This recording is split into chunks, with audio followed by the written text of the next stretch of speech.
धेरै खुसी लाग्छ फेरि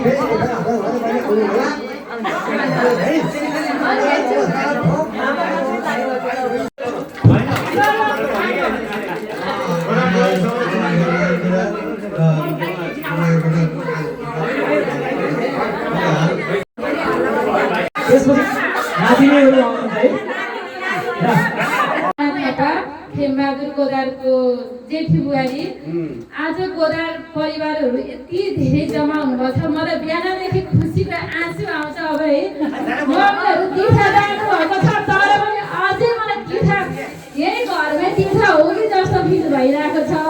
अब मैले कति नानीहरूलाई बुवा मम्मी दाजुभाइहरूलाई बुवाहरूलाई देखेको थिइनँ होइन। आज देख्ने मौका स्पेसली बुवाहरूले नै सिकाइदिनु भयो र दुई शब्द राख्ने मौका पनि दिनुभयो। धेरै खुसी छु। बुवाहरू तिर्खा जानुभएको छ, भिडियोलाई पनि देख्नुहुन्छ। अझै खुसीले गदगद गर्दै हुनुहुन्छ होला। ल बुहारी त बोली छ है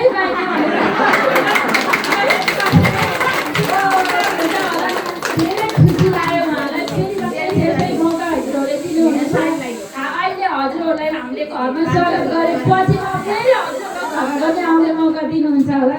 अन्त मेरो दुई शब्द यहीँ राख्छु। धन्यवाद। सम्मान गर्नुभयो रामाको चाहिँ बहादुर गोदारको जेठी बुहारी।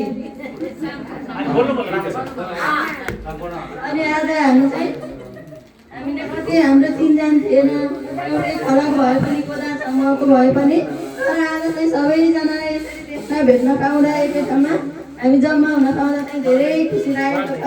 यहाँहरूलाई धेरै धेरै धन्यवाद दिन चाहन्छु। नमस्कार।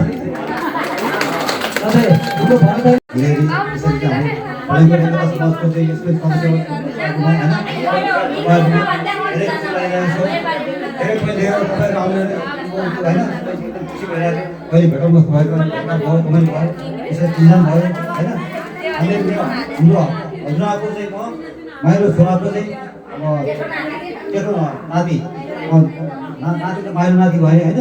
मलाई त माइलो छोराको केटो नाति हजुरआको माइलो नाति हो।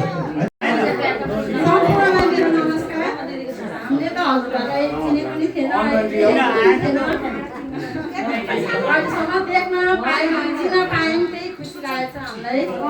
हामी भक्तबहादुर गोदारको जेठी बुहारी परिवारमा नमस्कार। म चाहिँ भक्तबहादुर गोदारको माइलो बुहारी। गोदार परिवार यति